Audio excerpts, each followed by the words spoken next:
কোন মামলা, ভালো করে বুঝেন, এমন কোন মামলা যেটা নাকি ফাইনাল শুনানি হয়ে গেছে, ঠিক আছে, অর্থাৎ ডিসমিস হয়ে গেছে, সেই মামলাটা যদি পুনরায় কেউ আবার নতুন করে করতে চায় তাহলে সেই ক্ষেত্রে সে যেই বাধাটা প্রাপ্ত হবে সেইটাকে বলা হয় রেস জুডিকাটা। আর রেস সাবজুডিস জিনিসটা কি? রেস সাবজুডিস মানে হচ্ছে চলমান অবস্থা, অর্থাৎ মামলার চলমান অবস্থা। একটা মামলা চলমান অবস্থায় যদি কেউ আরো একটা মামলা করতে চায় এবং ওই মামলাটা ওই একই বিষয় কেন্দ্রিক যদি হয়ে থাকে তাহলে সেই ক্ষেত্রে সেইটা হচ্ছে রেস সাবজুডিস। বিষয়টা কি ক্লিয়ার করতে পারছি আমি? রেস জুডিকাটা রেস সাবজুডিস আমি বুঝাবো, আমি আস্তে আস্তে পুরো ডিটেইলস আলোচনা করব, আমি জাস্ট বেসিক বিষয়টা বলি। রেস জুডিকাটা জিনিসটা হচ্ছে আপনার একটা মামলা ফাইনাল রায় হয়ে যাবার পর, অর্থাৎ ফাইনাল শুনানির পর যদি কেউ ওই একই বিষয় নিয়ে আবার নতুন করে মামলা করতে চায় তাহলে সে যে বাধার সম্মুখীন হবে সেটা হচ্ছে রেস জুডিকাটা। আর রেস সাবজুডিস হচ্ছে একই মামলা চলমান অবস্থা, অর্থাৎ মামলার চলমান অবস্থা, মামলাটা চলমান থাকা অবস্থায় যদি কেউ আবার ওই একই বিষয় নিয়ে নতুন করে মামলা করতে চায় তাহলে সেই ক্ষেত্রে সে যে বাধাপ্রাপ্ত হচ্ছে সেটা হচ্ছে আপনার race sub judice. Clear? Yes, ma'am. বলেন দেখি ম্যাডাম, রেস জুডিকাটা যেটা, এটা কি দোবারা দোষ ম্যাডাম? এক্স্যাক্টলি রেস জুডিকাটা হচ্ছে দোবারা দোষ। এটার অনেকগুলা নাম আছে, দোবারা দোষ, ডাবল জিওপার্ডি, ঠিক আছে, এগুলোর অনেক অনেক নাম আছে, আমি সবগুলা বুঝাবো, ঠিক আছে। এরপরে হচ্ছে আপনার মামলা ডিসমিস করা, মামলা বন্ধ, অনেকগুলা নাম আছে এগুলা। তাহলে কি বুঝলেন? দেখো কতটুকু বুঝলেন, মানে কি বুঝলেন আমাকে একটু বলেন দেখি। Res judicial. কোন আদালত এমন কোন মামলার বিচার যেটা চালাবেন না, যে বিচার্য বিষয়টা অন্য কোন আদালত একই পক্ষগণ বা স্থলবর্তীদের মধ্যে চূড়ান্ত ভাবে নিষ্পত্তি হয়েছে। এটা হচ্ছে যে ওই দেখেন আপনার নিজের ভাষায় বলেন, আমি তো আলোচনা করব, আপনার নিজের ভাষায় বলেন। মানে মামলাটা আমি বলি হচ্ছে কি, কোন মামলায় ফাইনাল শুনানি যদি হয়ে যায়, সে মামলায় কেউ যদি আবার একই বিষয় নিয়ে মামলাটা করতে চায় সেটা হচ্ছে রেস জুডিকাট। আর হচ্ছে রেস সাবজুডিকাট হচ্ছে মামলার চলমান অবস্থা, অর্থাৎ একটা মামলা চলাকালীন সময় যদি আবার কেউ ওই মামলাটা নিয়ে মানে করতে চায় তখন সেটা রেস সাবজুডিকাট। এটাই। আচ্ছা, এখন আমি যেটা বুঝছি আর কি আপনার। হ্যাঁ, না ঠিক আছে, আপনার কনসেপ্ট ঠিক আছে। আচ্ছা, এবার আমি আলোচনা করি। রেস জুডিকাটা রেস সাবজুডিস হচ্ছে আপনার দেওয়ানি কার্যবিধি 1908 এর 10 এবং 11 ধারায় আলোচনা করা হয়েছে। রেস জুডিকাটার বিষয়টা আলোচনা করা হয়েছে 11 ধারায়, রেস সাবজুডিস হচ্ছে আপনার 10 ধারায়। প্রথমে আমরা 10 ধারাটাই দেখি, রেস সাবজুডিস জিনিসটা কি। দেখেন, দেওয়ানি কার্যবিধির 10 ধারায় রেস সাবজুডিস সম্পর্কে আলোচনা করা হয়েছে, যেটার অনেকগুলা নাম। একটা হচ্ছে মামলা স্থগিতকরণ, আবার হচ্ছে স্টে অফ সুট, হ্যাঁ, এগুলোর অনেকগুলা নাম। মামলা স্থগিতকরণ, stay of suit, res sub judice শব্দের অর্থ, অথবা হচ্ছে আপনার বিচারাধীন বিষয় স্থগিতকরণ। এই দেখেন, রেস সাবজুডিস শব্দটা একটা ল্যাটিন শব্দ। কি শব্দ? ল্যাটিন শব্দ। এখানে রেস শব্দের অর্থ হচ্ছে বিষয়, আর সাবজুডিস শব্দের অর্থ হচ্ছে বিচারাধীন, ঠিক আছে, অর্থাৎ বিচারাধীন বিষয়ের স্থগিতকরণ। সাধারণ অর্থে কোনো আদালত এমন কোনো মামলার বিচার করবে না যার বিচার্য বিষয় পূর্বে দায়েরকৃত বাংলাদেশের বা বাংলাদেশের সরকারের আওতাধীনে অপর কোনো আদালত একই পক্ষগণ বা তাদের প্রতিনিধির বিচারাধীন আছে। আচ্ছা, ধরেন আমি এক্সাম্পলের মাধ্যমে বিষয়টা একটু ক্লিয়ার করি। ধরেন আপনি সিলেটে একটা মামলা আমার বিপক্ষে দায়ের করছেন, ঠিক আছে। সিলেটে কিন্তু মামলাটা চলমান অবস্থায়, আপনার বাড়ি সিলেটে কিন্তু আমার বাড়ি কিন্তু ঢাকায়, ঠিক আছে। আপনি সিলেটে মামলাটা চলমান অবস্থায় রাখছেন, ওকে। ওই মামলা চলমান অবস্থায় থাকায় আছে, ওই অবস্থায় আপনি ঢাকায় কোর্টে আইসা আবার একই বিষয় নিয়ে আপনি মামলা করছেন। তার কারণ হচ্ছে আমার বাসস্থান ঢাকায় এবং দেওয়ানি কার্যবিধি অনুযায়ী আমরা জানি, অর্থাৎ 19 ধারা অনুযায়ী, দেওয়ানি কার্যবিধির 19 ধারা অনুযায়ী বলা হয়েছে যে বাদী বা বিবাদী এলাকার যে এলাকায় বসবাস করতেছে বা ব্যবসা করতেছে সেই এলাকায় বা আপনার যেখানে ঘটনাটা ঘটছে উৎপত্তি স্থান সেই জায়গায় সে মামলা করতে পারে। তো যেহেতু আপনার বাড়ি সিলেট এবং আমার বাড়ি আপনার ঢাকায়, তাহলে সেই ক্ষেত্রে আপনি সিলেটে একটা মামলা করলে ঢাকায় আমার বিরুদ্ধে মামলা করতে পারবেন। এই সুবাদে আপনি কি করলেন, ঢাকা কোর্টেও মামলা করলেন আমার পক্ষে। এখন জানা গেল যে এই একই মামলা সিলেটে অলরেডি চলতেছে, একই বিষয়ে একই পার্টি নিয়ে আপনার সিলেটে মামলাটা চলতেছে। তাহলে সেই ক্ষেত্রে ঢাকায় যখন আপনি মামলাটা করবেন তখন সেই ক্ষেত্রে এই মামলাটা স্থগিত করে দেওয়া হবে। কি করে দেওয়া হবে? স্থগিত করে দেওয়া হবে। ওকে। আর সিলেটের যে মামলাটা আছে সেই মামলাটা আপনার চলমান অবস্থায় থাকবে।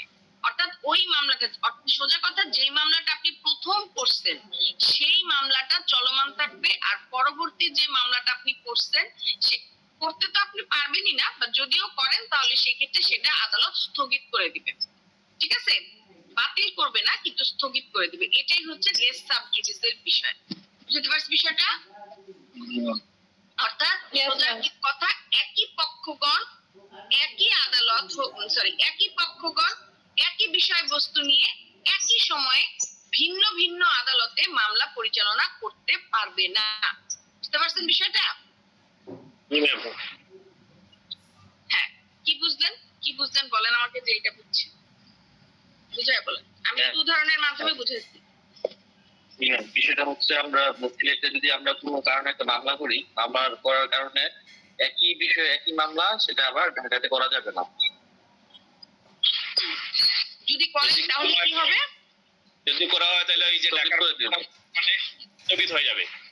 হ্যাঁ, স্থগিত হয়ে যাবে এবং প্রথম যে মামলাটা করছি আমরা ওইটি চলমান থাকবে। সেটা তো সিলেটেরটা চলমান থাকবে, ঢাকাটা স্থগিত হয়ে যাবে। তার হিসাবে ভিন্ন ভিন্ন আদালতে মামলাটা চলতে পারবে না। ঠিক আছে? আচ্ছা, এখানে আরেকটা শর্ত আছে। শর্তটা কি শুনেন। কিন্তু যদি পূর্ববর্তী মামলাটা বিদেশের কোনো আদালতে দায়ের করা হয় তাহলে পরবর্তীতে বাংলাদেশের আদালতে চাইলেও বাদী করতে পারবে, সেক্ষেত্রে আর স্থগিত হবে। ইন্টারন্যাশনাল কোর্টে, আন্তর্জাতিক আদালতে না, আন্তর্জাতিক আদালতে কথা বলেনি। ধরেন আপনি আমেরিকায়, আমি বাংলাদেশ, ঠিক আছে? সামহাও কোনো না কোনো কারণে হোক আপনার সাথে আমার একটা প্রবলেম হয়েছে, সেটা আমেরিকায় প্রবলেমটা। এখন আপনি আমেরিকায় আমার বিরুদ্ধে অলরেডি মামলা দায়ের করছেন, ঠিক আছে? আপনি মামলা আমেরিকায় আমার বিরুদ্ধে দায়ের করে ফেলছেন অলরেডি, এবং বাংলাদেশে আসার পরে আপনি দেখলেন যে আমেরিকায় আমি দায়ের করছি, তাতে তো কোনো কাজ হচ্ছে না, ঠিক আছে? এরকম দেখতেছেন। তো এখন আপনি ভালো বেনিফিট পাওয়ার জন্য আপনি করছেন কি, বাংলাদেশের আদালতে আইসা, মানে বাংলাদেশে আইসা বাংলাদেশের আদালতেও আবার একই বিষয় নিয়ে মামলা দায়ের করছেন আমার বিরুদ্ধে। তখন সেই ক্ষেত্রে আবার মামলা স্থগিত হবে না। কেন স্থগিত হবে না বলেন তো? Any idea? দেশের বাইরে, কেন স্থগিত? দেশের বাইরে। হ্যাঁ, ওটা তো দেশের বাইরের বিষয়। দেশের বাইরে করা মানে হচ্ছে ওদের আলাদা ল, আলাদা আইন, আলাদা সবকিছু, ঠিক আছে? ওখানকার রুলস রেগুলেশনের সাথে নিশ্চয়ই আমার রুলস রেগুলেশন মিলবে না। আর সবচেয়ে বড় কথা যেটা, বাদী বিবাদী দুইজনেরই বাসস্থান হচ্ছে আপনার বাংলাদেশ। বাসস্থান হচ্ছে আপনার জন্ম ভিটা আর কি। এখানে হচ্ছে তারা বাঙালি, সত্যি কথা তারা বাঙালি, বাংলাদেশে। সো এই ক্ষেত্রে তারা তাদের এই অধিকার বা এই রাইটটা আছে। সে বিশ্বের যেই প্রান্তেই থাকুক না কেন, সে যদি কোনো প্রবলেম ফেস করে তাহলে সেই ক্ষেত্রে সে অবশ্যই অ্যাজ এ বাঙালি সে বাংলাদেশের আদালতে বা বাংলাদেশ সরকারের কাছে সুবিধা নিতে পারবে, ঠিক আছে? তো এই কারণে দেশের আদালতে যদিও একই বিষয় বলতে একই বিরুদ্ধে মামলা চলছে, আবার তার মামলা থাকে, এটা হতে পারে বাদী বা বিবাদী যে কেউ মামলা করুক না কেন, এই মামলাটা স্থগিত হবে, এই মামলাটা চলমান অবস্থায় থাকবে। মানে ওইটা বিদেশেটা বিদেশের মতো চলবে, বাংলাদেশেটা বাংলাদেশের মতো চলবে, কোনো সমস্যা নেই। যে যে দেশ আছে ওই দেশের ল অনুযায়ী চলবে। হ্যাঁ চলবে।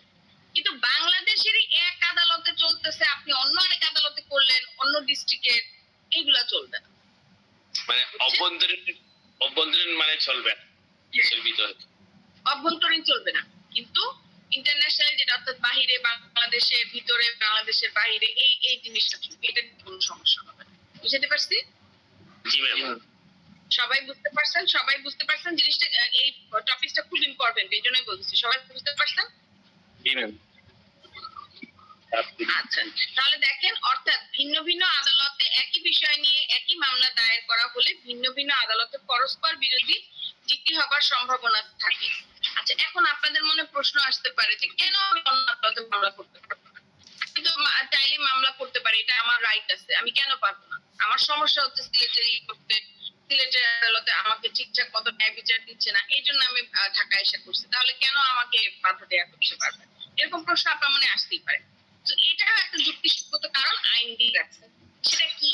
সেটা হচ্ছে, দেখেন, আপনি যদি একই বিষয় নিয়ে ভিন্ন ভিন্ন আদালতে মামলা দায়ের করেন একই সময়, তাহলে সেই ক্ষেত্রে ন্যায় বিচারের ব্যাহত হচ্ছে। ধরেন সিলেট আদালত আপনাকে একটা রায় দিল, আবার ঢাকা কোর্টও আপনাকে একটা রায় দিল। এখন আপনি নিজেও তো বিপাকে পড়ে যাবেন, ইভেন বিবাদেও তো বিপাকে পড়ে যাবেন যে আসলে কোনটা মানবে। আর সবচেয়ে বড় কথা যেটা, আপনার আইন অর্থাৎ ওই আদালত যে রায় দেবে, আদালত যে রায় দেবে, এতে তো পুলিশ ফোর্স ছাড়া থাকবে, তারাও তো কনফিউজড হয়ে যাবে যে মানবে কোন, ঠিক কিনা? তো এইসব কারণে অর্থাৎ মানে একটা একটা প্রভাব দেখা দিচ্ছে, পরস্পর বিরোধী দিক হওয়ার সম্ভাবনা থাকে। আর এবং এর সমস্যাটা সমাধান হওয়ার বদলে উল্টা আরো সমস্যাটা বেড়ে যাচ্ছে, একেবারে ক্ষতিকর একটা দিকের সৃষ্টি হচ্ছে উভয় পক্ষের মধ্যে। এই কারণে আপনার রেস সাবজুডিসের মাধ্যমে এই ধরনের বিষয়বস্তুগুলোকে প্রতিবন্ধকতা দেওয়া হয়েছে। এটাই হচ্ছে রেস সাবজুডিস নীতির মূল উদ্দেশ্য, যে আর যাতে বাদী বিবাদী তারা যাতে আপনার ন্যায় বিচারটা পায়, সঠিক বিচারটা পায়, ভিন্ন ভিন্ন আদালতে ভিন্ন ভিন্ন দিকের মাধ্যমে তারা যাতে আপনার দিক বিদিকহীন না হয়ে পড়ে, তারা যাতে নিজের সমস্যাটা সঠিকভাবে সমাধান করতে পারে, সমাধান করতে গিয়ে তারা যাতে আরো বেশি সমস্যার সম্মুখীন না হতে হয়, এটার কারণে রেস সাবজুডিস নীতিটা নিয়ে আসা হয়েছে। বুঝতে পারছি? হ্যাঁ, ম্যাম ওই কথাটা আরেকবার যদি বলতেন। কোনটা কারণটা, কি কারণে রেস সাবজুডিস নীতি দেওয়া হয়েছে? জি জি জি জি। এইটা বলবো? আচ্ছা আচ্ছা, এই উদ্দেশ্যটার কারণ হচ্ছে আপনার রেস সাবজুডিস নীতির মূল উদ্দেশ্য হচ্ছে আপনার ভিন্ন ভিন্ন আদালতে একই বিষয় নিয়ে যখন আপনি ভিন্ন ভিন্ন মানে পরস্পর বিরোধী মামলা করতেছেন, তখন সেই ক্ষেত্রে ভিন্ন ভিন্ন আদালত, মনে করেন সিলেটে আপনার মামলা চলতেছে, আবার ঢাকায় এসে আপনি মামলা করলেন। এখন ঢাকা কোর্ট এক ধরনের রায় দিল, সিলেট কোর্ট আপনাকে এক ধরনের রায় দিল। তখন সেই ক্ষেত্রে আপনি এবং বিবাদী আপনারা দুইজনেই তো বিপাকে পড়ে যাবেন যে আপনারা মানবেন কোনটা, সিলেট কোর্টের রায়টা মানবেন নাকি ঢাকা কোর্টের রায় মানবেন। এটা একটা বিপাকে পড়ে যাবেন না আপনি? বলেন, তাহলে সিলেট কোর্ট আপনার পক্ষে রায় দিল আর ঢাকা কোর্ট বিবাদীর পক্ষে রায় দিল, তখন সেই ক্ষেত্রে তো বিপদে পড়ে যাবেন। তখন তো আরো মারামারি কারাকারি শুরু হবে। এও বলবে আমি আইনের মাধ্যমে রায় পাইছি, আপনিও বলবেন আপনি আইনের মাধ্যমে রায় পাইছেন, তখন সেক্ষেত্রে আরো কারাকারি শুরু হয়ে যাবেন আপনাদের মধ্যে। এটা একটা বিষয়। হ্যাঁ, একটা উদ্ভ্রান্ত বিষয় সৃষ্টি হবে, এবং তার চেয়েও বড় কথা যেটা, আইনও তখন বিপদে পড়ে যাবে, ঠিক কিনা? আইনও তখন বিপদে পড়ে যাবে, যে মানে দুইটাই তো আইনের কথা, এবং দুই বিচারকই, যে ঢাকা কোর্টের বিচারক এবং সিলেট কোর্টের বিচারক, দুইজনই তো আইনের উপর ভিত্তি করেই তো আপনার ন্যায় মানে দিচ্ছে, রায়টা দিচ্ছে। তাদের উদ্দেশ্য দুইজনের ছিল ন্যায় বিচার প্রতিষ্ঠা করা, কিন্তু ন্যায় বিচার প্রতিষ্ঠা করে যখন দুই পক্ষের মধ্যে একটা মানে বিরাজমান অবস্থা তৈরি হয়ে গেল, তখন সেই ক্ষেত্রে তো আদালত বিপদে পড়ে যাচ্ছে। ইভেন তার চেয়েও বড় কথা যেটা আপনার, এই যে যদি মনে করেন গ্রেফতারি পরোয়ানা বা ডিগ্রি জারি কোনো একটা বিষয় থেকে থাকে, তখন সেই ক্ষেত্রে পুলিশ ফোর্সও কিন্তু কনফিউজড হয়ে যাচ্ছে। তো সব মিলে একটা বিভ্রান্তিকর পরিবেশ সৃষ্টি হচ্ছে, এই কারণেই আপনার রেস সাবজুডিস নীতিটা আনা হচ্ছে। এবার বুঝছেন? কে জানি প্রশ্ন করছিলেন, এবার আপনি বুঝতে পারছেন? আচ্ছা, দেখেন এখানে আমি একটা এক্সাম্পল, অলরেডি আমি আপনাদেরকে এক্সাম্পল দিয়ে বুঝাইছি, তারপর আমি একটা এক্সাম্পল এখানে দিয়ে রাখছি। দেখেন, ক ক্ষয়ের বিরুদ্ধে চুক্তি প্রবলের মামলা দায়ের করেছে। বিষয়টা দেখেন, ক নামক ব্যক্তি খ নামক এক ব্যক্তির বিরুদ্ধে চুক্তি প্রবল প্রবলের মামলা দায়ের করেছে, অর্থাৎ চুক্তি সুনির্দিষ্ট কার্য সম্পাদনের মামলা করেছে। মামলাটি এখতিয়ারাধীন আদালতে বিচারাধীন থাকা অবস্থায় এই অর্থাৎ বাদী আবার কি করছে, ক্ষয়ের বিরুদ্ধে একই বিষয় নিয়ে অন্য আরেকটা আদালতে চুক্তি প্রবলের মামলা করছে এবং ফলশ্রুতিতে আদালত কি করছে, প্রথম মামলাটাকে চলমান থাকতে বলছে আর পরবর্তী মামলার বিচারটাকে স্থগিত করে দিচ্ছে আদালত। তার মানে আমরা কি বুঝলাম, আপনি একই বিষয় নিয়ে এখতিয়ার সম্পূর্ণ আদালতে একই সাথে একই পার্টির বিরুদ্ধে মামলা করতে পারবেন। বুঝতে পারছেন? আপনার একটা মামলার রায় শেষ হবে, বিচার শেষ হবে, পরবর্তীতে যদি আপনি সেই বিচারে সন্তুষ্ট না হন, আপনার অবশ্যই প্রতিকার আছে। সেক্ষেত্রে আপনি উচ্চ আদালতে যাবেন, আপিল করতে পারবেন, রিভিশন করতে পারবেন, এগুলা করতে পারবেন।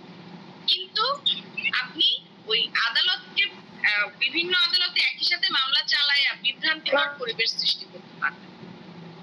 এবার বুঝছেন? আচ্ছা, তাহলে দেখেন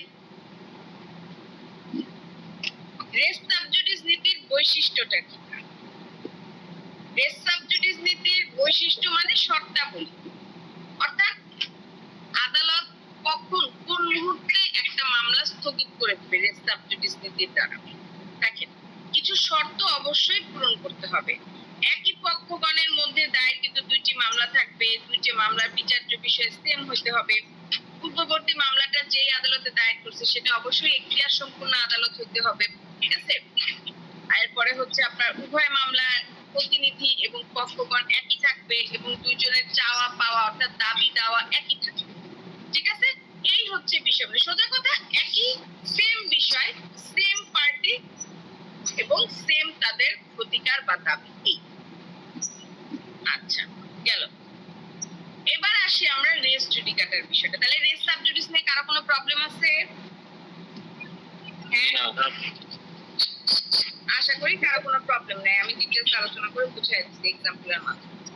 এবার আসবো আমরা রেস জুডিকাটা। অন্য আদালত কিভাবে যে এটা অন্য আদালতে আছে আর একটা আদালতে মামলা আছে, অন্য আদালত কিভাবে বুঝবে? অন্য আদালত কিভাবে বুঝবে মানে আপনি একটা মামলা এন্ট্রি করছেন, ঠিক আছে? আপনি সিলেক্ট কোর্টে একটা মামলা এন্ট্রি করছেন। এই যে এন্ট্রির খাতাটা এটা বছর বছর যুগ যুগ থেকে যায়। আপনি আপনার মামলা নাম্বারটা বললে সব কিছু বের হয়ে আসবে, তাহলে ওই মামলা নাম্বার নিয়েই তো সে বের করে ফেলতে পারবে, তাই না? অন্য আদালত এই হচ্ছে আপনার ব্যাপার, মামলার নাম্বারটা দিলেই তারা বের করতে পারবে, ঠিক আছে? এরপরে হইতেছে অন্য আদালত কিভাবে বুঝবে। সবচেয়ে সহজ একটা কথা, ধরেন আপনি সিলেট কোর্টে মামলা করছেন, আপনি যদি আবার ঢাকা কোর্টে মামলা করেন, যেই পার্টির বিরুদ্ধে মামলা করছেন সেই পার্টি তো এক্সপ্লেইন করবে যে আমাদের মামলাটা সিলেটে চলতেছে, সে আবার এসে ঢাকায় মামলা করছে কিসের কারণে। তো কোর্ট তো জানবেই, কোর্ট না জানার কি হলো? তারপরে পুলিশ আছে, এভিডেন্স আছে, সাক্ষ্য প্রমাণ আছে। আপনি এই মামলাটা যখন আপনি প্রমাণ করতে যাবেন ঢাকা কোর্টে, আপনার ওই বিগত যে আপনার ইগুলো সাক্ষ্য প্রমাণ এগুলো আপনার এখানে আনতে হবে না। বিষয় তো আপনার একই জিনিস। এমন তো না যে ঢাকায় আপনি অন্য কাহিনী করে বসে আছেন, এই কারণে আপনার অন্য সাক্ষ্য প্রমাণ লাগবে, অন্য সাক্ষী আসবে, এরকম তো। ওই সেম সাক্ষী, সেম সাক্ষ্য প্রমাণ, ওই সেম ব্যক্তিরাই তো এখানে আসতেছে, ঠিক কিনা? সেক্ষেত্রে কেন জানবে না? তাহলে জানবে না কেন? তারপরে আপনি যখন মামলার কাগজপত্র, দলিলপত্র, নথিপত্র এখানে জমা দিবেন, সেই জায়গায় তো স্পষ্ট বোঝা যাবে যে সিলেটের মামলা। বুঝবে না কেন? এটা কি ম্যাডাম এখন অনলাইন ভিত্তিক হয়ে গেছে? মামলার যে এন্ট্রি হয় এটা কি অনলাইন ভিত্তিক হয়ে গেছে? অনলাইন ভিত্তিক বলতে কিছু কিছু জায়গায় হয়েছে, কিন্তু সব কোর্টে হয়নি। ওই মানে খাতা, বালাম খাতায় এখন লেখা হয়। হাইকোর্টে আপনার অনলাইনে মানে কিছু কিছু ইস্যু অনলাইনে ভিত্তি করা হয়, কিন্তু জজ কোর্টের এগুলো অনলাইন, এগুলো মামলা ওই খাতায় লিখে খাতার মাধ্যমেই করে বের করা হয়। বুঝতে পারছেন? অ্যানালগ ভাবেই চলে, আগের নিয়মে অ্যানালগ ভাবেই চলে। হ্যাঁ, আগের নিয়মেই চলে, আগের নিয়মে। যে হাইকোর্টে কিছু কিছু, তাও সব না, যেমন আপনার রাজনৈতিক কিছু মামলা থাকে, রিটের কিছু বিষয়বস্তু থাকে, এই জিনিসগুলো আপনার হাইকোর্ট বা সুপ্রিম কোর্টে আমরা অনলাইনে করে থাকি, কিন্তু জজ কোর্টে আপনার এই হিসেবেই চলে আপনার। বালাম খাতার মাধ্যমে লেখাগুলো চলে। আবার জজ কোর্টের মামলা যখন আমাদের হাইকোর্টে যাচ্ছে অর্থাৎ আপিল করতেছি, রিভিশন করতেছি, সেগুলো আবার ওই বালাম খাতার মাধ্যমেই চলতেছে। শুধুমাত্র রাজনৈতিক কিছু মামলা এর ফিচারে ম্যাম এগুলো মানে অনলাইন হয়ে যাবে আস্তে আস্তে। এটা তো হ্যাঁ হ্যাঁ দ্যাটস ইট।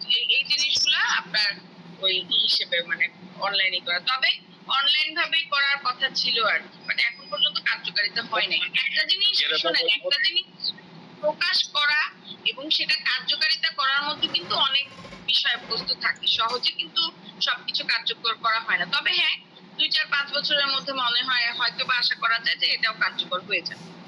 দেখা যাক। ম্যাম অলরেডি অ্যাপ আকারে বের হয়েছে ম্যাম, অলরেডি অ্যাপ হ্যাঁ হ্যাঁ ওইটাই বললাম, 2-4-5 বছরের মধ্যে আশা করি।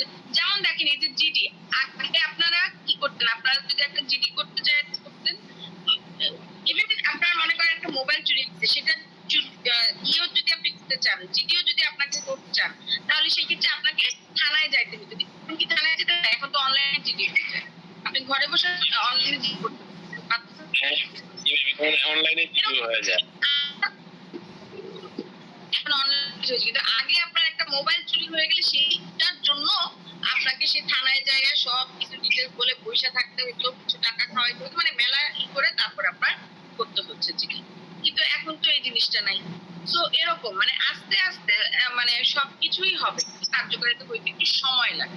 এই আর কি। ওই যে ম্যাম তারপর আর সবচেয়ে বড় কথা যে নির্বাচনের আগ পর্যন্ত, আর সবচেয়ে বড় কথা যেটা নির্বাচনের আগ পর্যন্ত আসলে কোনো কিছুই মানে দ্রুত কার্যকর বা সমাধান হওয়া সম্ভব না। নির্বাচন পর নতুন সরকার গঠনের পরই সবকিছু আস্তে আস্তে স্টেপ বাই স্টেপ আশা করা যাচ্ছে হবে। দেখা যাক এখন বাকিটা। জমির নামজারি যেরকম অনলাইনে হয় এরকম হবে আস্তে আস্তে। হ্যাঁ এখন আমরা অনলাইনে নামজারির কাজগুলো করতে পারতেছি। তারপরে হচ্ছে আপনার খাজনা খারিজের বিষয়গুলো অনেক আগে যখন ছিল তখন কিন্তু আমাদেরকে নিতে গিয়ে ভূমি অফিসে গিয়ে এগুলো দিতে হতো, বাট এখন কিন্তু সেটা করতে পারতেছি না, আমার লাগতেছে না। আমরা অনলাইনে বসেই ঘরে বসেই কি করতেছি, খাজনা খারিজ আমরা সবকিছু দিতে পারতেছি, কোনো সমস্যা হচ্ছে না এরকম। আচ্ছা আমরা এখন প্রশ্নে যাই, পরে কথা হবে না। এখন আমরা দেখবো রেস জুডিকাটা কি। তাহলে রেস সাবজুডিস বললাম স্থগিত করো, মামলা স্থগিত করো এর বিষয়। আচ্ছা, আর রেস জুডিকাটা হচ্ছে আপনার একবার একটা মামলা, একটু মন দিয়ে শুনবেন, একবার একটা মামলা একেবারে ফাইনাল রায় হয়ে যাবার পর অর্থাৎ ডিসমিস হয়ে যাবার পর ওই সেম বিষয় নিয়ে সেম পার্টির বিরুদ্ধে পুনরায় আপনি নতুন করে মামলা করতে পারবেন না, এটা রেস জুডিকাটা। আচ্ছা একটা এক্সাম্পলের মাধ্যমে একটু বোঝাই বিষয়টা।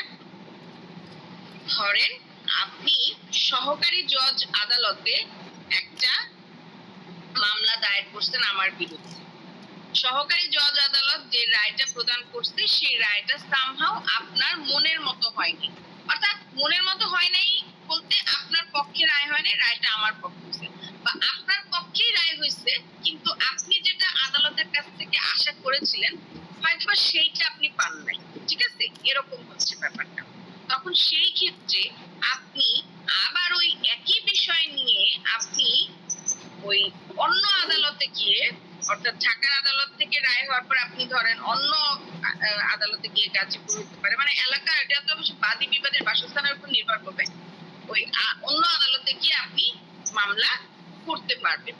হ্যাঁ আপনি প্রতিকার মানে আপনার পক্ষে রায় হয় নাই বা রায় আপনার মনের মতো হয় নাই, সেক্ষেত্রে আপনার অবশ্যই প্রতিকার আছে, আপনি অবশ্যই মামলা রিওপেন করতে পারবেন, কিন্তু সেইটা কি, সেইটা হচ্ছে ওই সেম মামলাটাই আপনি নতুন করে রিওপেন করতেছেন উচ্চ আদালতের মাধ্যমে, অর্থাৎ আপিলের মাধ্যমে, রিভিশনের মাধ্যমে, রিভিউ এর মাধ্যমে আপনি মানে নতুন করে রিওপেন করতে পারবেন। কিন্তু আপনি একেবারে নতুন করে একদম মানে আপনি এমন ভাবে মামলাটা করলেন যে পূর্বে যে আপনাদের মামলা হয়েছিল বা মামলাটা চলমান অবস্থা মানে এই অবস্থা ছিল সবকিছু নাম নিশানা মুছে দিয়ে আপনি নতুন করে মামলা করে ফেললেন, এই জিনিসটা করতে পারবেন। বুঝতে পারছেন? এই জিনিসটা করতে যেমন পারবো ধরেন একবার না পারবেন না, যেমন ধরেন একবার একজন একটা ক্রিমিনাল মামলার ব্যাপারে কথা বলি, ধরেন একজন ব্যক্তিকে বেকসুর খালাস করে দেওয়া হয়েছে। এখন যাকে বেকসুর খালাস করে দেওয়া হয়েছে আপনি তাকে আবার জেলে ঢুকানোর জন্য মামলা করতে পারবেন? পারবেন না। প্রয়োজনে আপনি আপিল করতে পারবেন কিন্তু আপনি নতুন করে মামলা করতে পারবেন না। আবার একজন ব্যক্তির ফাঁসির রায় হয়ে গেছে, সেই ক্ষেত্রে আপনি আপিল করতে পারবেন পারবেন উচ্চ আদালতে, কিন্তু আবার নতুন করে মামলা রিওপেন করতে পারবেন না। মানে একই জিনিস আপনি নতুন করে বারবার করে আদালতের সময় নষ্ট করতে পারবেন না। এতে শুধু আদালত না, পার্টিরও অর্থাৎ বাদী বিবাদী উভয় পক্ষের একটা হ্যারাসমেন্টের বিষয় হয়। জি ম্যাম। এটার জন্য বুঝতে পারছি? জি ম্যাম। এই জিনিসটা বিভিন্ন নামে আছে, দোবারা ম্যাম। দোষ, তারপর হচ্ছে ডাবল জিওপার্ডি, এবং এই একই জিনিস আমি বলতেছি না, এই একই জিনিস আপনার সবগুলা মোটামুটি অনেকগুলো আইনে আছে। যেমন আমাদের ফৌজদারি কার্যবিধিতে 403 ধারায় এই সম্পর্কে বলা হয়েছে, যেটাকে বলা হয় ডবল জিওপার্ডি।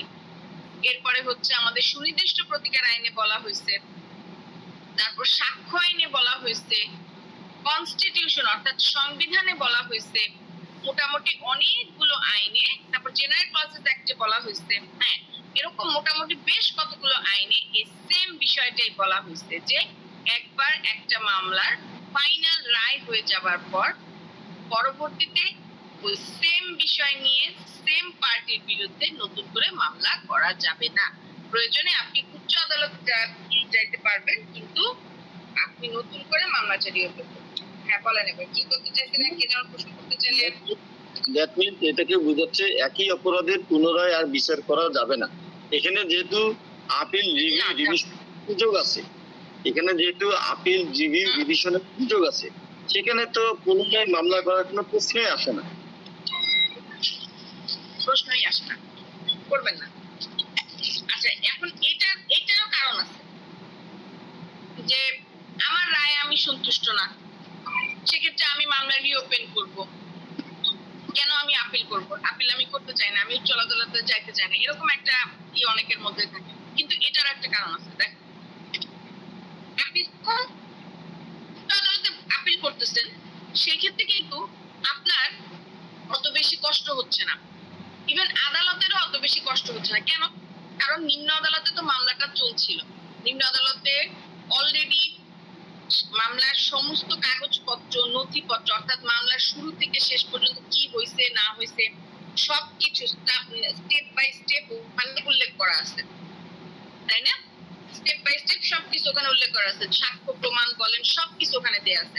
তাহলে এই ক্ষেত্রে মনে করেন যখন উচ্চ আদালত যখন মামলাটা খাতা খুললো, ওপেন করলো, রিওপেন করলো, সেক্ষেত্রে তার আর নতুন করে মামলাটা ঘাটার দরকার হচ্ছে না।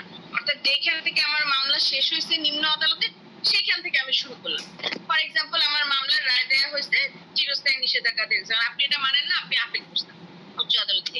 তাহলে উচ্চ আদালত যখন সব নথিপত্র দেখলো, সেই ক্ষেত্রে আর তার ওই সাক্ষ্য প্রমাণ জোগাড় করার প্রয়োজন হচ্ছে না, বা সাক্ষীদেরকে ডাকার প্রয়োজন হচ্ছে না, কিছুই করার, এমনকি দলিল পত্রও তাকে উঠানোর প্রয়োজন হচ্ছে না, এমনকি শুরুর দিক থেকে তাকে আলোচনা করতে হচ্ছে না। যেখান থেকে শুরু হইলো, দুই পক্ষের উকিল বলবে যে ইওর অনার, আমাদের মামলাটা এভাবে ডিসমিস হয়েছিল, ফাইনাল রায় এখান থেকে দেওয়া হয়েছে, এখন আমার মক্কেল এটা মানতেছে না, এটা তার মনের মতো হয় নাই, তাই তিনি মামলাটা আপনার কাছে নিয়ে আসছেন। ঠিক আছে? তখন সেই ক্ষেত্রে আদালত ওই জায়গা থেকে শুরু করলো, ঠিক আছে, ওই জায়গা থেকে শুরু করলো। এবং যদি আদালতের কাছে তখন মনে হয় যে কোনো একটা সাক্ষ্য প্রমাণ মিসিং হয়ে গেছে, তখন সেই ক্ষেত্রে হয়তোবা তিনি নতুন করে সাক্ষ্য প্রমাণ জোগাড় করতে বলবেন, বা নতুন করে কাউকে সাক্ষী হিসেবে ডাকতে পারেন, বা পুনরায় যে নিম্ন আদালতে যে সাক্ষীরা সাক্ষ্য দিয়েছিলেন তাদেরকে আবার রিএক্সামাইন অর্থাৎ নতুন করে প্রশ্ন জিজ্ঞাসা করতে পারেন, এইটুকুই। সেক্ষেত্রে আপনার নতুন করে কোনো কিছু ঝামেলা পোহাইতে হচ্ছে না। কিন্তু আপনি যখন নতুন করে আবার মামলা শুরু করতেছেন, তার মানে কি আপনার সেই, আপনি 1990 সালে আসছেন, 1980 সাল থেকে 1990 সালে আসছেন, আপনাকে আবার 1980 সালে ফেরত যেতে হবে। তাহলে জিনিসটা কেমন হয়ে গেল না? এরকম যদি করতে থাকেন তাহলে কি 20 বছর কেন, আপনার তো মানে আপনার জীবন চলে যাবে, আপনার মামলায় শেষ হবে? বলেন। জি না ম্যাম। হ্যাঁ, মামলায় শেষ হবে না। এতে কি হচ্ছে? এতে আপনারা যেমন হ্যারাসমেন্টের শিকার হচ্ছেন, আপনারা যেমন আপনাদের প্রতিকার বা বেনিফিট পাচ্ছেন না, তেমনি আদালতেরও কিন্তু সমস্যা হচ্ছে। আদালত কিন্তু শুধু আপনার মামলা নিয়ে বসে নাই, বসে আছে তার ঘুরি ঘুরি মামলা, সবাই ন্যায় বিচারের জন্য আসতেছে। তাহলে আপনার মামলা গ্রহণ করবে, বারবার আপনারটাই দেখবে নাকি তাদেরটাও দেখবে? বলেন। সো এই সমস্ত কারণে, অর্থাৎ আদালতের মামলার আধিক্যতা কমানোর উদ্দেশ্য এবং আমাদের আপনার সাধারণ যে ক্লায়েন্ট বা মক্কেল, সেও যাতে সময় মতো প্রতিকারটা পেয়ে যায়, ন্যায় বিচারটা পেয়ে যায়, এই উদ্দেশ্যেই একমাত্র রেস জুডিকাটাটা আনা হচ্ছে। বুঝতে পারছেন এবার? জি ম্যাম। এমন যদি হইতো যে আইন বা আদালত আপনাদেরকে কোনো প্রতিকার দেয় নাই, অর্থাৎ নিম্ন আদালতের রায়ের বিরুদ্ধে আপনি উচ্চ আদালতে যায় মামলা রিওপেন করতে পারবেন আপিল রিভিউ ডিভিশন দ্বারা, এই প্রতিকারটা দেয় নাই, তখন সেই ক্ষেত্রে সেটা হয়তো বা আলাদা ব্যাপার ছিল। কিন্তু যেই ক্ষেত্রে আপনাকে প্রতিকার দিয়ে রাখছে, সেই ক্ষেত্রে কেন আপনি নতুন করে আবার পুরানো কাশুনি থাকতে চান? বিষয়টা ঠিক না? ম্যাম তারপরে হচ্ছে ম্যাম একটা রায় বা হচ্ছে ডিগ্রি হচ্ছে, তারপর হচ্ছে আপিলের পরে হচ্ছে এটা হচ্ছে রেস জুডিকাটারটা আসবে আর কি ম্যাম, তাই না? হ্যাঁ হ্যাঁ হ্যাঁ হ্যাঁ। ম্যাম আবার বলেন, কি বললেন আপনি? আপিল কি বললাম, রায় হচ্ছে, ডিগ্রি হচ্ছে, তারপর কি? তারপর হচ্ছে ধরেন হচ্ছে ডিগ্রির পর হচ্ছে মামলাটা আমার রায়টা পছন্দ হইলো না, ডিগ্রিটা পছন্দ হইলো, আমি আপিল করলাম, আপিলের পর হচ্ছে জি জি আপিলের পর হচ্ছে দেখলো যে মামলাটা হচ্ছে সুষ্ঠুভাবে হচ্ছে সমাধান হয়েছে, এটা নিয়ে হচ্ছে আর হচ্ছে চলা উচিত না, তারপর হচ্ছে এটা রেস না, এটা জুডিকাটার এর কথা না। জি হ্যাঁ, রেস জুডিকাটা তো হবেই না তখন। অর্থাৎ আপিল আদালত, আপনাকে মনে রাখবেন, আপিল আদালত হচ্ছে সর্বোচ্চ আদালত। আপিল আদালত আপনাকে যে রায়টা দিবে, এই রায়ে আপনি সন্তুষ্ট হন বা না হন সেটা দেখার বিষয় না, এটা আপনাকে মানতেই হবে, শেষ সোজা হিসেবে। ঠিক আছে? আপনাকে এটা মানতে হবে। তবে ক্রিমিনাল মামলা একটা ব্যাপার আছে, ক্রিমিনাল মামলায় আপনি রিআপিল, অর্থাৎ প্রথম আপিল আপনার সন্তুষ্ট হন নাই, আবার আপিল করতে পারবেন। সেটা শুধুমাত্র অপর্যাপ্ত দণ্ডাদেশ আর হচ্ছে আপনার খালাস আদেশের ক্ষেত্রে। অর্থাৎ যে ক্ষেত্রে আপনার দণ্ডাদেশটা সঠিকভাবে দেওয়া হয় নাই আর বেকসুর খালাস করে দেওয়া হয়, যদি অনেক সময় মানুষ মানে কি বলবো টাকা খেয়ে, টাকার মাধ্যমে মানে ক্ষমতার দাপটে অনেক সময় নির্দোষ মানুষ কিন্তু ন্যায় বিচার পায় না, আর যে অন্যায় করছে সে কিন্তু দিব্যি ঘুরে বেড়ায়, এরকম একটা বিষয় হয় ক্রিমিনাল মামলার ক্ষেত্রে। এই জিনিসগুলো অহরহ হয়।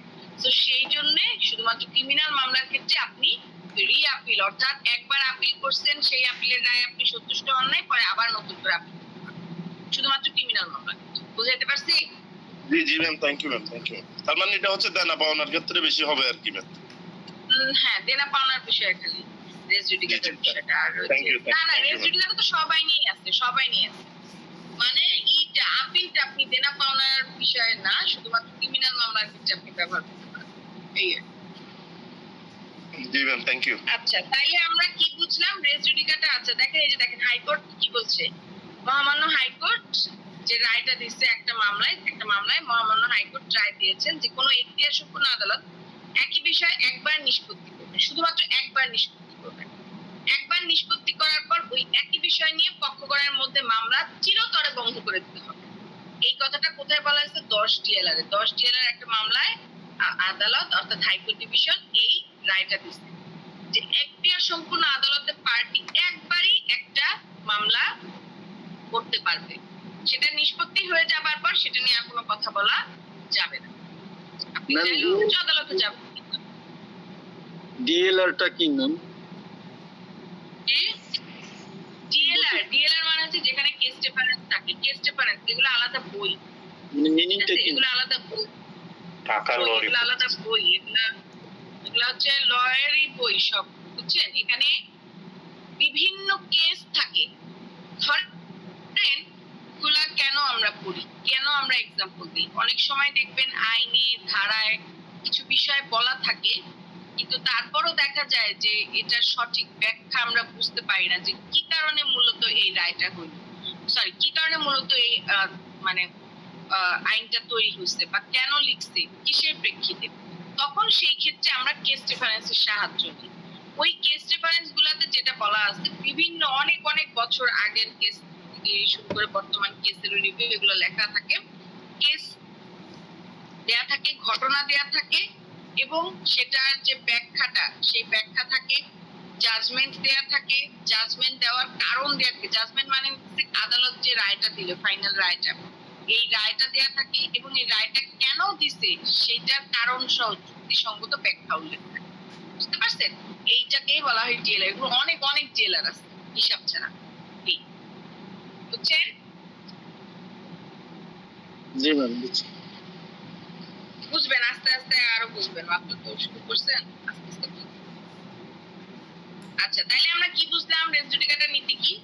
রেস জুডিকাটার নীতির ক্ষেত্রে দুইটা মামলা থাকবে, একটা মামলা অর্থাৎ এবং দুইটা মামলার বিচার্য বিষয় একই হবে, পার্টিও এক হবে এবং মামলার বিষয়বস্তু সেম হবে। অর্থাৎ কারণ বলেন, প্রতিকার বলেন, বিষয়বস্তু বলেন, পার্টি বলেন, সব সেম। ঠিক আছে? আর আপনার কি বলা হয়েছে, মামলাটা ফাইনাল রায়ের মাধ্যমে একদম চূড়ান্ত ভাবে নিষ্পত্তি হয়ে গেছে। এইটা নিয়ে আমি আবার নতুন করে মামলা করতে পারবো। এই হচ্ছে বিষয় রেস জুডিকাটা। বুঝতে পারছি? ম্যাম মামলাটা কি এখতিয়ার সম্পন্ন আদালতে নিষ্পত্তি হতে হবে? অবশ্যই এখতিয়ার সম্পূর্ণ আদালত। আদালত মামলা না করে আপনার মামলা নিবেই না আদালত। এখতিয়ার সম্পন্ন আদালত কি, এই প্রশ্নটা আছে আপনাদের আমি সামনে ক্লাসে পড়াবো। এখন বলতে গেলে বিশাল বড় হয়ে যাবে, আমি বুঝাবো। তারপরে একটু ছোট ভাবে বলি। ধরেন আপনার কোন একটা মামলার, দেখেন এখতিয়ার সম্পূর্ণ বলতে শুধুমাত্র সিভিল কোর্টটাকেই বোঝাচ্ছে। এটা আগে আপনাদেরকে জানতে হবে। সিভিল কোর্ট আর ক্রিমিনাল কোর্ট। ক্রিমিনাল কোর্ট যত সব অপরাধ সংক্রান্ত যে বিষয়গুলো সেগুলো হচ্ছে ক্রিমিনাল মামলা। আর সিভিল সংক্রান্ত বিষয় তো আমরা জানি, জমি জমা সংক্রান্ত, পারিবারিক সংক্রান্ত বিষয় এগুলো। তো এই ক্ষেত্রে দেখেন, ধরেন আপনার জায়গার মূল্য হচ্ছে 20 লাখ টাকা। এখন আপনি যদি যে আদালত শুধুমাত্র 15 লাখ টাকার পর্যন্ত বিচার করতে পারবে সেই আদালতে গিয়ে যদি আপনি মামলা করেন, তাহলে এই আদালত কি আপনাকে রায় দিতে পারবে? আপনি বলেন, পারবে না তো, কারণ তো তার সেই যোগ্যতাই নেই, তার তো সেই যোগ্যতাটা নাই। সো এই জন্য বারবার বলা হচ্ছে যে আপনাকে এখতিয়ার সম্পন্ন আদালতে মামলা করতে হবে। এই জিনিসটা আমি পড়াবো আপনাদেরকে সামনে ক্লাসে, তখন আরো বুঝবেন। তবে আমি তো আপনাদের পড়াইছি বিভিন্ন শ্রেণীর আদালত এবং তার এখতিয়ার, প্রথম ক্লাসেই তো মনে হয় পড়াইছিলাম। ওখানে তো আমি হালকা করে বলছিলাম, বুঝাইছিলাম। ক্লাসে ছিলেন না? আচ্ছা, তাহলে রেস জুডিকাটা রেস সাবজুডিসের মধ্যে যে পার্থক্যটা, বেসিক পার্থক্যটা কি বুঝলাম বলেন দেখি? হ্যাঁ, বেসিক পার্থক্য হচ্ছে এইটা আপনার কি, মামলা চলতে বাধা দেয়। অর্থাৎ রেস সাবজুডিস হচ্ছে মামলা চলতে বাধা দেয়, আর রেস জুডিকাটা মামলা দায়েরে বাধা দেয়। রেস সাবজুডিস হচ্ছে মামলা স্থগিতকরণ, অর্থাৎ একই বিষয় নিয়ে একই পক্ষ সময়ের সাথে মধ্যে একই সময় মামলা চলবে না। আর রেস জুডিকাটা হচ্ছে আপনার কি, রেস জুডিকাটা হচ্ছে একবার যেটা নিষ্পত্তি হয়ে গেছে, অর্থাৎ খারিজ হয়ে গেছে মামলা, সেইটা পুনরায় আদালতে নতুন করে মামলা করা যাবে না। আপনি প্রতিকার হিসেবে আপনি আপিল রিভিশন করতে পারবেন, কিন্তু নতুন করে আপনি রিওপেন করতে পারবেন না। এই হচ্ছে ব্যাপার। ঠিক আছে? আর রেস সাবজুডিস নীতির উদ্দেশ্যটা কি? এর উদ্দেশ্য হচ্ছে আপনার পরস্পর বিরোধী বিচারক থেকে, বিচার কার্যক্রম থেকে দূরে রাখা। ঠিক আছে? দুই পক্ষকে এবং আদালতকে দূরে রাখা।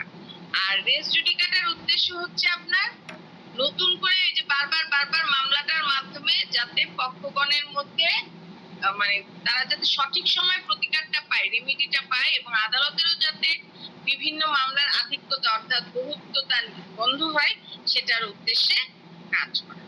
এই হচ্ছে ব্যাপার মূলত। Clear? Clear ma'am, thank you. তাহলে রেস জুডিকাটা রেস সাবজুডিস নিয়ে কার কোনো সমস্যা আছে? হ্যাঁ, ম্যাম কার এটার কোনো কোনো সমস্যা থাকলে বলতে পারেন। রেস আপনি তো জুডিকাটা অনেক ভেঙে বুঝাইছি। হ্যাঁ, বলেন, কি বললেন? রেস জুডিকাটার কোনো শর্ত আছে নাকি ম্যাম? অবশ্যই শব্দ আছে, এই যে বললামই তো, এটা ল্যাটিন শব্দ। এই যে রেস জুডিকাটা ল্যাটিন শব্দ। রেস শব্দের অর্থ বিষয়, জুডিকাটা শব্দের অর্থ আদালত দ্বারা নিষ্পত্তিকৃত। অর্থাৎ রেস জুডিকাটা অর্থ হচ্ছে আদালত দ্বারা নিষ্পত্তিকৃত বিষয়। আমি বলতে চাচ্ছিলাম কোনো শর্তাবলী আছে কিনা? হ্যাঁ, শর্তাবলী তো বললামই। দুইটা মামলা থাকতে হবে। ঠিক আছে? তার মধ্যে প্রথম মামলাটা আপনার কি নিষ্পত্তি হয়ে গেছে, পরবর্তী যে মামলাটা, সেই মামলাটা আপনার আদালতের কাছে করা হয়েছে একই বিষয় নিয়ে, এই জন্য ওটা খারিজ মানে আপনার করে দেওয়া হয়েছে, রেস জুডিকাটার মাধ্যমে খারিজ করা হয়েছে। এই যে লিখলাম তারা, এই যে দেখেন, উভয় মামলার পক্ষ বা প্রতিনিধি সেম ছিল, একই বিষয়বস্তু, একই মামলার কারণ, সবকিছু সেম ছিল। ঠিক আছে? এবং মামলার বিচার্য বিষয় তাদের একই ছিল। এই কারণ এগুলোই তো শর্তাবলী।